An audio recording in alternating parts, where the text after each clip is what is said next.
hanging out with Bob Henry Jr. First time I met him, I'm trying to think of where he was. I think he was running Weedsport in a Sportsman. Yeah, I met probably. you through Joe Murata, I believe, Yeah. who used to call you Boxing Bob Henry. Oh, yeah. At the time, you remember those Some days, people right? still do. Oh, they still do. Oh, All yeah, right. if they've known me a long time. Coming kind of off, stuck. let me see, worst year ever as a racer is what he told me. He had about 20-plus starts at Fulton.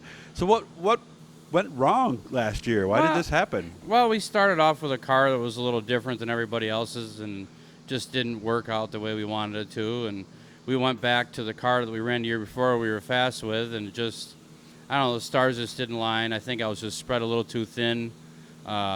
We were busy in the shop, working, this, that. I didn't have the help that I was accustomed to. The guy behind me wasn't here, so even though he had used to always have his own cars, he would still work here part-time, and even though he's supposed to be doing exhaust work, I'd be sending him out to work on the race car a lot too. Oh, really? Okay. Yeah, so I'm in here working, and so it just, I think I was just spread too thin. Just that simple. Okay. Yeah. Was it a myriad of problems, or was it one thing in particular? Just problems and just running crappy, just not having speed sometimes, and then you get so far out of the box trying stuff that every time you go to the racetrack, you got something different. And our baseline deal that we run last year and we were pretty quick all year at Fulton with just didn't work for whatever reason. And it's just, you start one thing and it just snowballs. And by the time we got it back straight and around again, the season was over. So. Okay. What are we doing this year? Well, eventually, right now we're so busy, I haven't really thought too much about it other than probably every day you're thinking about it, especially seeing we got our own cars. We got two cars. One's pretty close to being done. The other one's a ways off from being done. Right now, they're going to be spec head 358 cars. I'd love to make opening day, but I don't know if that's in the cards for me. We're just super, super busy at the shop here. Back to Fulton, or might we travel a little bit? Like, I know Can-Am has a race coming up. We won't be ready for that one, right? No, but like last year, we would go to like the Pap shootout at Can-Am, or Brewerton's only a 7-minute tow, and if we had more time that weekend, we'd go there and run against the big blocks, and they have a nice little bonus. Yeah, I think top three get a bonus, yeah, right? Yeah, and we were able to, every time we were there, we got into the bonus money, so it was actually kind of a little moneymaker. But I think there's going to be a lot more 358s this year. I think so. And which is fine, but, starting in the back like that, because I wouldn't go every week, so you're always starting tail with no handicap. So it probably, you only had 4 or 5 cars to beat. Now if you got 10 or 12, it depends how many are there. It might be a little harder, but, Fulton will be our weekly track once we get going.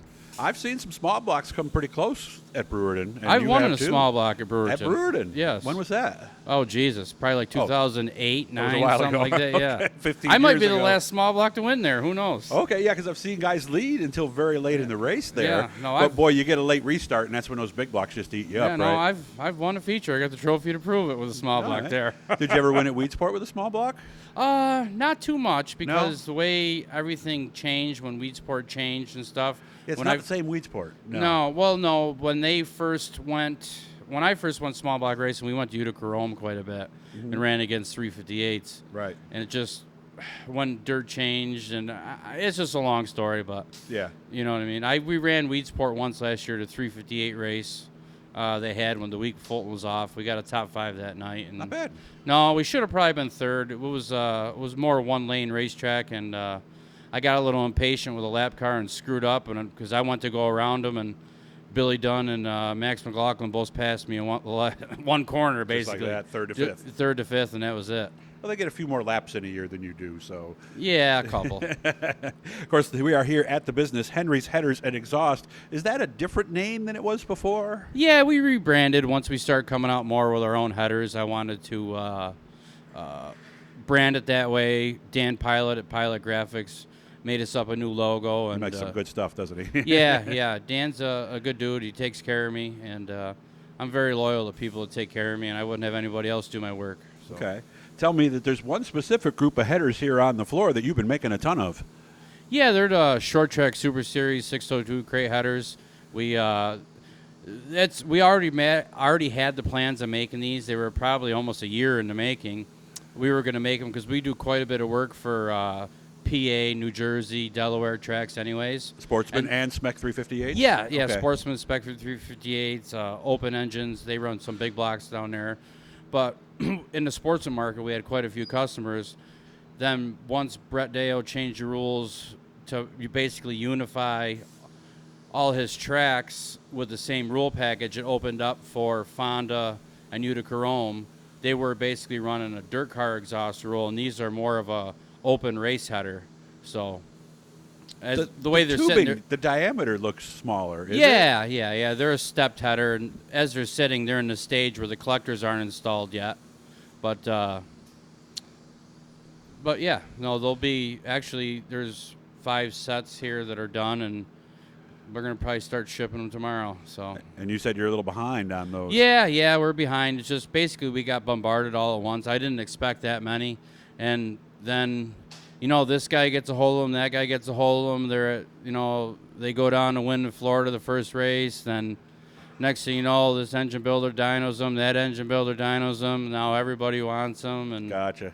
it just it's not a bad problem to have. We just weren't totally set up for it. And then when Josh, you see the guy moving around behind me, when he came back, moved back from Tennessee, we were able to pick production back up, and it's just tough. So 2 full-time employees?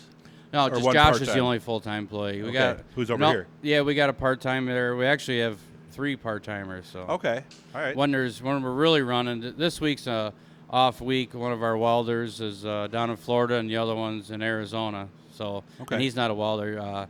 Little Bird, he's making his sportsman debut. He's a cutting machine. He cuts header after header after header and exhaust tubes, and And he's good, huh? lays them all out and numbers everything so we can put them in the bender, and he's pretty good at that. So Nice. So it sounds to me like you've got a classic case like the way NASCAR used to be: win on Sunday, sell on Monday. yeah, everything's like that. It like we had. Just like with the PA specs, we're busy with those right now. We had Dwayne Howard basically smoke them twice down there with our new header we come out with down there. And our first one originally came out with, I think it was more directed towards a certain deal. And we've changed them and updated them, and they're really, really stout on the bottom. And when there's only been 2 PA spec races and Dwayne Howard murdered them in both, people start buying them. And with the crate stuff, we've had Joe Toth and Dylan Madsen. I have won so far this year that I know of, and we just had a guy who got beat by Joe Toth by a set, and then he said he just set fast time at practice at Georgetown last night. So Wow.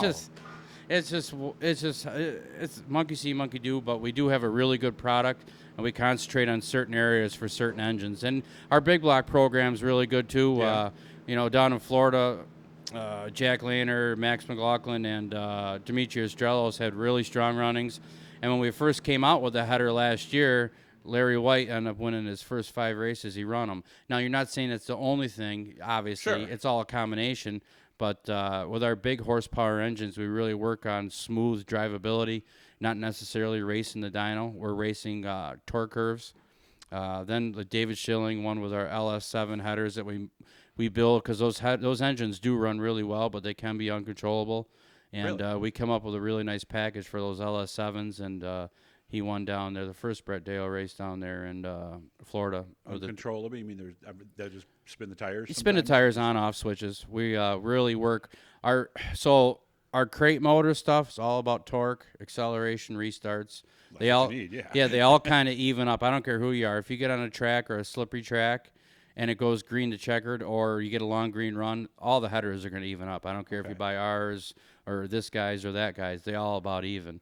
Where ours is going to shine is on restarts, which is huge in a crate. Absolutely. And also coming off the corner of a shorter track is where they're going to shine.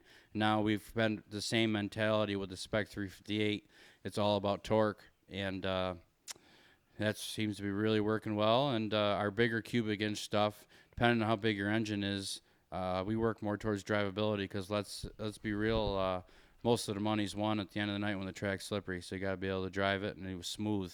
And the smoother it is, the better it is. So look up Bob, get yourself some new headers, and they're all locally made right here in central New York, right by where the new chip plant's going to be. Bob, thanks for having me out, man. I'll be back soon, and we'll figure out something specific we can show everybody, okay? All right, thanks, man. Good to see you, man. Yep.